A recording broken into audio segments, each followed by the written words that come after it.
माता रानी की जय। 12वां अध्याय, देवी के चरित्रों के पाठ का महात्म्य। देवी बोली, हे देवताओं, जो पुरुष इस स्तोत्रों द्वारा एकाग्रचित्त होकर मेरी स्तुति करेगा, उसके संपूर्ण कष्टों को निसंदेह हर लूंगी।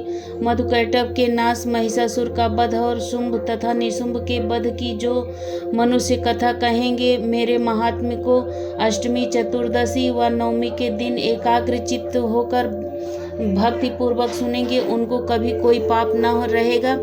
पाप से उत्पन्न हुई विपत्ति भी उनको न सताएगी। उनके घर में दरिद्रता न होगी और न उनको प्रियजनों का बिछोह ही होगा। उनको किसी प्रकार का भय न होगा।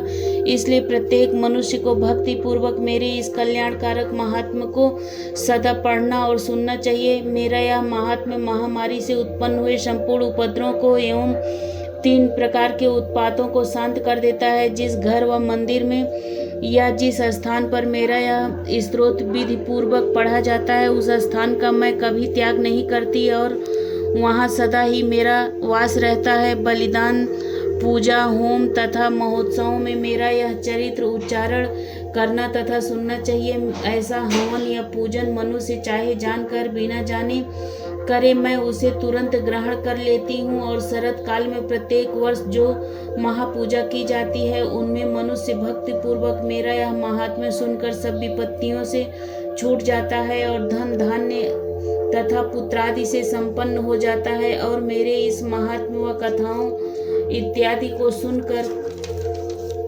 मनुष्य युद्ध में निर्भय हो जाता है और महात्म्य के श्रवण करने वालों के शत्रु नष्ट हो जाते हैं तथा कल्याण की प्राप्ति होती है और उनका कुल आनंदित हो जाता है। सब कष्ट शांत हो जाते हैं तथा भयंकर स्वप्न दिखाई देना तथा घरेलू दुख इत्यादि सब मिट जाते हैं। बाल ग्रहों में ग्रसित बालकों के लिए यह मेरा महात्म्य परम शांति का देने वाला है। मनुष्यों में फूट पड़ने पर यह भली भांति मित्रता करवाने वाला है। मेरा यह महात्म्य मनुष्यों को मेरी जैसी सामर्थ्य की प्राप्ति करवाने वाला है। पशु, पुष्प, अर्ध, धूप, गंध, दीपक इत्यादि सामग्रियों द्वारा पूजन करने से, ब्राह्मण को भोजन कराने, हवन करके, प्रतिदिन अभिषेक करके, नाना प्रकार के भोगों को अर्पण करके और प्रत्येक वर्ष दान इत्यादि करके जो मेरी आराधना की जाती है और उससे मैं जैसी प्रसन्न हो जाती हूँ, वैसे ही प्रसन्न मैं इस चरित्र के सुनने से हो जाती हूँ। यह महात्म्य श्रवण करने पर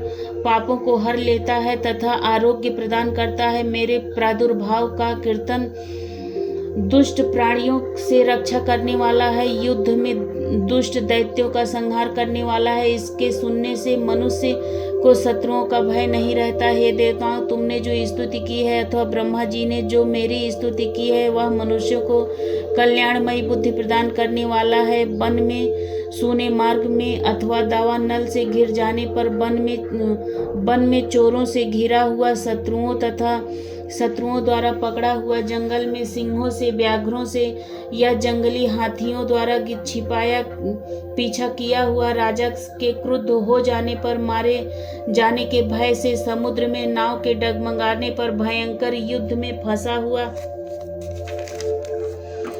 होने पर, किसी भी प्रकार की पीड़ा से पीड़ित, घोर बाधाओं से दुखी हुआ मनुष्य मेरे इस चरित्र को स्मरण करने से संकट से मुक्त हो जाता है। मेरे प्रभाव से सिंह, चोर तथा शत्रु इत्यादि दूर भाग जाते हैं और पास नहीं आते। महर्षि ने कहा, प्रचंड पराक्रम वाली भगवती चंडिका यूं कहने के पश्चात सब देवताओं के देखते ही देखते अंतर्ध्यान हो गई और संपूर्ण देवता अपने शत्रुओं के मारे जाने पर पहले की तरह यज्ञ भाग का उपभोग करने लगे और उनको अपने अधिकार फिर से प्राप्त हो गए तथा युद्ध में देवताओं के शत्रुओं शुंभ व निशुंभ के देवी के हाथों मारे जाने पर बाकी बचे हुए राक्षस पाताल को चले गए। हे राजन, इस प्रकार भगवती अंबिका नित्य होती हुई भी बार बार प्रकट होकर इस जगत का पालन करती हैं, इसको मोहित कराती हैं, जन्म देती हैं और प्रार्थना करने पर समृद्धि प्रदान करती हैं। हे राजन, भगवती ही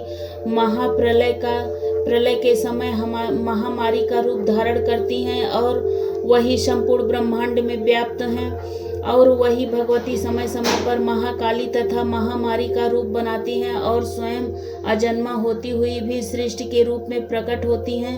वह सनातनी देवी प्राणियों का पालन करती हैं और वही मनुष्य के अभ्युदय के समय घर में लक्ष्मी का रूप बनाकर स्थित हो जाती हैं तथा अभाव के समय दरिद्रता बनकर विनाश का कारण बन जाती हैं। पुष्प, धूप और गंध आदि से पूजन करके उसकी स्तुति करने से वह धन एवं पुत्र देती हैं और धर्म में शुभ बुद्धि प्रदान करती हैं। बोलो माता रानी की जय। 13वां अध्याय, राजा सूरथ और वैश्य को देवी का वरदान। महर्षि मेधा ने कहा, राजन, इस प्रकार देवी के उत्तम महात्म्य का वर्णन मैंने तुमको सुनाया। जगत को धारण करने वाली इस देवी का ऐसा ही प्रभाव है। वही देवी ज्ञान के देने वाली हैं और भगवान विष्णु की इस माया के प्रभाव से तुम और यह वैश्य तथा अन्य विवेकी जन मोहित होते हैं और भविष्य में मोहित होंगे। हे राजन, तुम इसी परमेश्वरी की शरण में जाओ। यही भगवती आराधना करने पर मनुष्य को भोग, स्वर्ग तथा मोक्ष प्रदान करती हैं। मार्कंडेय जी ने कहा, महर्षि मेधा की यह बात सुनकर राजा सूरथ ने उन उग्र व्रत वाले ऋषि को प्रणाम किया और राज्य के छिन जाने के कारण उनसे मन में अत्यंत ग्लानि हुई और वह राजा तथा वैश्य तपस्या के लिए वन को चले गए और नदी के तट पर आसन लगाकर भगवती के दर्शन के लिए तपस्या करने लगे। दोनों ने नदी के तट पर देवी की मूर्ति बनाई और पुष्प, धूप, दीप तथा हवन द्वारा उसका पूजन करने लगे। पहले उन्होंने आहार को कम कर दिया, फिर बिल्कुल निराहार रहकर भगवती में मन लगाकर एकाग्रता पूर्वक उसकी आराधना करने लगे। वह दोनों अपने शरीर के रक्त से देवी को बलि देते हुए 3 वर्ष तक लगातार भगवती की आराधना करते रहे। 3 वर्ष के पश्चात जगत का पालन करने वाली चंडिका को उनको प्रत्यक्ष दर्शन देकर कहा, देवी बोली, हे राजन तथा अपने कुल को उत्पन्न प्रसन्न करने वाले वैश्य, तुम जिस वर की इच्छा रखते हो वह मुझसे मांगो, वह वर मैं तुमको दूंगी, क्योंकि मैं तुम पर अत्यंत प्रसन्न हूँ। मार्कंडेय जी कहते हैं, यह सुन राजा ने अगले जन्म में नष्ट न होने वाला अखंड राज्य और इस जन्म में बलपूर्वक अपने शत्रुओं को नष्ट करने के पश्चात अपना पुनः राज्य प्राप्त करने के लिए भगवती से वरदान मांगा।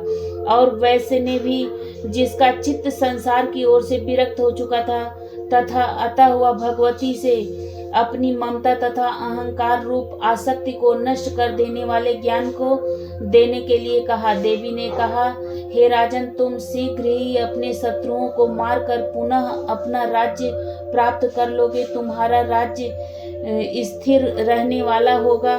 फिर मृत्यु के पश्चात आप सूर्य देव के अंश से जन्म लेकर सावर्णी मन के नाम से इस पृथ्वी पर ख्याति को प्राप्त होंगे। हे वैश्य कुल में श्रेष्ठ, आपने जो मुझसे वर मांगा है वह आपको देती हूँ। आपको मोक्ष के देने वाले ज्ञान की प्राप्ति होगी। मार्कंडेय जी कहते हैं, इस प्रकार उन दोनों को मनवांछित वर प्रदान कर तथा उनसे अपनी स्तुति सुनकर भगवती अंतर ध्यान हो गई। और इस प्रकार क्षत्रियों में श्रेष्ठ वह राजा सूरथ भगवान सूर्यदेव से जन्म लेकर इस पृथ्वी पर सावर्णिक मनु के नाम से विख्यात होंगे। बोलो माता रानी की जय। इस प्रकार 13वां अध्याय समाप्त होता है।